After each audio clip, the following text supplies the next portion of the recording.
नाज़रीन ग्रामी, ये 11वीं सदी ईस्वी का ज़माना है। इस्लाम की सरबुलंदी और सरफराजी के लिए सलातीन सल्जूक दिलो जान से कोशिशों में लगे हुए थे। उस ज़माने में मशहूर इमाम मुआफ़िक की दरसगाह ने आलमी शोहरत पाई, क्योंकि यहाँ से वक्त के अजीम लोग फारिगुल तहसील हुए, या यूं कहिए कि इमाम मुआफ़िक के मदरसे से फारिग होने वाले बेशतर लोगों ने तारीख में अपना नाम पैदा किया।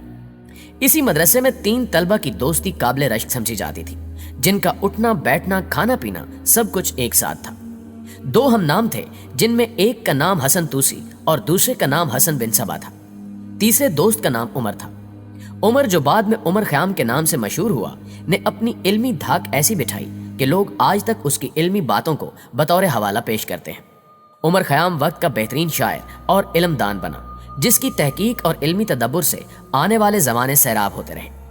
हसन तूसी, जिन्हें तारीख निज़ामुल मुल्क ख्वाजा हसन तूसी के नाम से जानती है, ने अपने इल्म दानिश और तदब्बुर के बायस सल्जूकिया सल्तनत में अपनी जगह बनाई और वज़ारत उज़्मा के ओहदे तक पहुंचे। सलातीन ने ही उन्हें निज़ामुल मलिक का खिताब दिया था और सल्तनत का कोई काम इनके मशवरे के बगैर नहीं करते थे। इनका बनाया हुआ मदरसा निज़ामिया आज तक अपनी तारीखी हैसियत के साथ मौजूद है, जिसने एक ज़माने की इल्मी तिश्नगी को सैराब किया। तीसरा किरदार हसन बिन सबा, जिसने ना सिर्फ तारीख में जगह बनाई, बल्कि अपने ज़हनी और इब्लीसी कमालात की ऐसी दास्तान रकम की कि आने वाली नस्लें भी इसका नाम सुनकर कांपती रहीं। वो किरदार जो अपने चंद साथियों के साथ था, मगर वक्त के बादशाह भी उस पर हाथ डालने से डरते थे, और जो हुक्मरान उसके खिलाफ कार्रवाई की कोशिश भी करता, उसे बेदर्दी से कत्ल कर दिया जाता था। नाज़रीन ग्रामी, हसन बिन सबा की पूरी तारीख तो पढ़ने से ताल्लुक रखती है ही, मगर मैं यहाँ आपको चंद चीदा वाक़यात के जरिए उसकी हकीकत बताने की कोशिश करूंगा। हसन बिन सबा शुरू में इस्माइली फिरके से ताल्लुक रखता था और एक ज़माने तक अपने आप को सुन्नी जाहिर करता रहा, मगर बाद में उसने अपने ही नए फिरके की बुनियाद रख दी और खुद को खुदा का एलची और इमाम बनाकर मजहब इस्लाम की बेखुनी करने लगा। इसने ताउम्र अपने आप को अहले इस्लाम जाहिर किया और अपने पैरोकारों को गुमराह करता रहा। अमले तनवीन यानी हिप्नोटिज्म का बाकायदा इस्तेमाल सबसे पहले हसन बिन सबा ने ही किया था। इससे पहले यह इल्म एक नामालूम हैसियत से मौजूद था। उसने मशहूर किले अलमूत में अपनी हुकूमत कायम की और यही मशहूर और बदनाम ज़माना जन्नत तामीर की गई, जहां हसन बिन सबा 35 बरस तक हुक्मरानी करता रहा और 90 साल की उम्र में हसन बिन सबा तबई मौत मरा, क्योंकि किसी को उसके किले के करीब आने की जुर्रत भी नहीं हुई। हसन बिन सबा की कामयाबी की सबसे बड़ी वजह उसके फिदाइन थे, जो बाद में हशीशियन के नाम से भी मशहूर हुए, क्योंकि वो हशीश, जो एक किस्म की भंग होती है, का नशा करते थे। ये फिदाइन थे क्या, इस बात का अंदाजा आप इन वाकयात से लगा सकते हैं। नाज़रीन ग्रामी, जब हसन बिन सबा का फितना बहुत बढ़ चुका, तो सल्जूकी सुल्तान मलिक शाह ने इसके खिलाफ लश्कर कशी का फैसला किया। लश्कर कशी से पहले एक कासिद को यह पैगाम देकर भेजा गया कि हसन बिन सबा खुद को सल्तनत के हवाले कर दे और अपनी मनफी सरगर्मियां खत्म कर दे, वरना उसके किले पर चढ़ाई कर दी जाएगी। एलची ने यह पैगाम किला अलमूत में जाकर हसन बिन सबा को सुनाया। मैं किसी की इताअत कबूल नहीं करता, हसन बिन सबा ने कहा, और निजाम से कहना कि मैं बचपन की दोस्ती के तहत तुम्हें मशवरा देता हूं कि यहां का रुख मत करना, वरना तुम्हारी फौज का अंजाम बहुत बुरा होगा। एलची ये पैगाम लेकर जाने लगा तो हसन बिन सबा ने उसे रोक लिया। ठहरो, शायद तुम मेरी बातों का यकीन ना करो, मैं तुम्हें कुछ दिखाना चाहता हूं। इसके बाद हसन बिन सबा के हुक्म से कुछ फिदाइन कतार बनाकर वहां खड़े हो गए। उसने एक फिदाई को बुलाकर खंजर पकड़ाया और उससे कहा, इसे अपने सीने में उतार लो। उस फिदाई ने बुलंद आवाज में नारा लगाया, या शेखुल जबल तेरे नाम पर, और खंजर अपने दिल में उतार लिया। इसके बाद एक दूसरे फिदाई को बुलाकर हुक्म दिया कि बुलंदी पर जाकर सर के बल छलांग लगा दो। वो खामोशी से गया और छत से छलांग लगा दी और अपनी गर्दन तुड़वा बैठा।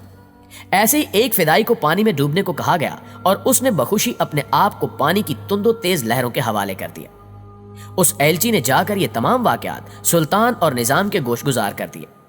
निजामुल मुल्क ख्वाजा हसन तूसी ये सुनकर जज्बे ईमानी के गुस्से से लबरेज हो गए और सुल्तान को फौरन लश्कर कशी का मशवरा दिया, जिसे सुल्तान ने कबूल करते हुए अपनी फौजों का रुख किला अलमूत की तरफ कर लिया। हसन बिन सबा ने यह सुना तो जेरे लब मुस्कुराया और कहा, हसन तूसी को कत्ल कर दो। बस इतना ही कहना था और ख्वाजा हसन तूसी को कत्ल कर दिया गया और अजीमुल शान लश्कर रास्ते से ही वापस हो लिया। बाद में सुल्तान मलिक शाह को भी कत्ल कर दिया गया। कत्ल करने का यह तरीका बड़ा सादा होता था। फिदाई मतलूबा शख्सियत तक किसी भी तरीके से पहुंचता था और उसको कत्ल करके एक बुलंद नारा लगाता था, या इमामुल जबल हसन बिन सबा तेरे नाम पर तेरी जन्नत से अल्लाह की जन्नत में जा रहा हूं, और अपने दिल में खंजर उतार लेता था। ऐसे ही हसन बिन सबा ने आला शख्सियात और वक्त के बेहतरीन उलमाए कराम को कत्ल करवाया।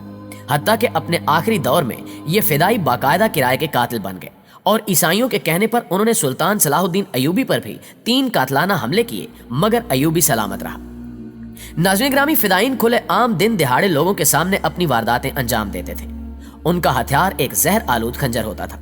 کبھی کبھار فدائین قتل کی بجائے دھمکی آمیز خط کسی کے سرہانے چھوڑ دیتے تھے، جس سے ان کا مقصد بغیر قتل کیے بھی حاصل ہو جاتا تھا۔ دہشت انگیزی کی یہ تحریک اتنی منظم تھی کہ قرب و جوار کے تمام بادشاہ فدائین کے نام سے تھر تھر کانپتے تھے۔ صلاح الدین ایوبی پر بھی قاتلانہ حملے ہوئے، جن سے وہ ہر بار بچ گیا۔ قتل کی ان وارداتوں سے بچنے کے لیے صلاح الدین ایوبی نے حسن بن صبا کی طرف دوستی کا ہاتھ بڑھایا۔ پیارے دوستو، آخر یہ فدائی خود کو حملہ کیسے کر لیتے تھے؟ اس کے لیے پہلے آپ کو حسن بن صبا کی جنت کا احوال جاننا ہوگا۔ حسن بن صبا نے قلعہ الموت میں ایک جنت تعمیر کر رکھی تھی۔ یہاں جنت کے مذکور تمام سامان آراستہ کرنے کی پوری کوشش کی گئی تھی۔ دودھ، شہد اور صاف پانی کے چشمے بنائے گئے۔ جنتی حوروں کی مثل لڑکیاں دنیا بھر سے اکٹھی کر کے یہاں لائی گئی۔ جہاں یہ جنت بنائی گئی وہ جگہ ویسے ہی قدرتی حسن سے مالا مال تھی۔ سرسبز و شاداب مناظر کسی بھی شخص کا دل موہ لینے کے لیے کافی تھے۔ حسن بن صبا کے فدائین حشیش کے نشے کے زیر اثر یہاں لائے جاتے تھے۔ یہ ایسا نشہ ہوتا تھا کہ انسان ویسے ہی اپنے آپ کو جنت میں محسوس کرنے لگ جاتا۔ اس پر جب اس کو مصنوعی جنت کے نظاروں میں لڑکیوں کی دل فریب اداؤں کی نظر کیا جاتا تو وہ بالکل ہی مدہوش ہو جاتا۔ بات یہیں ختم نہیں ہو جاتی، یہاں جو بھی لایا جاتا وہ کچی عمر میں لایا جاتا تھا۔ حشیش کا نشہ جنت کے حسین نظاروں اور حوروں کے علاوہ ان پر عمل تنویم کیا جاتا تھا، جس میں حسن بن صبا نے خاص مہارت حاصل کر رکھی تھی۔ 12 سال سے لے کر 17 سال تک کے یہ لڑکے جب عمر کی پختی تک پہنچنے لگتے تو وہ ایسے ہی محسوس کرتے تھے جیسے وہ واقعی جنت میں رہتے ہوں، اور اس کے بغیر ایک لمحہ جینا بھی ان کے لیے محال ہوگا۔ ان سے کہا جاتا کہ فلاں کو قتل کر کے خود کو مار لوگے تو اس سے بڑی یعنی اللہ کی جنت میں پہنچ جاؤ گے۔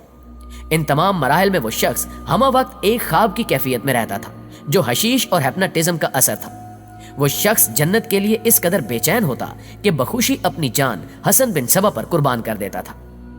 ناظرین گرامی، حسن بن صبا نے ایک طویل عمر پائی اور الموت میں ہی اس کی موت واقع ہوئی۔ اس کی موت کے بعد کیا بزرگ اس کا جانشین بنا، جو اس کا بیٹا بتایا جاتا ہے۔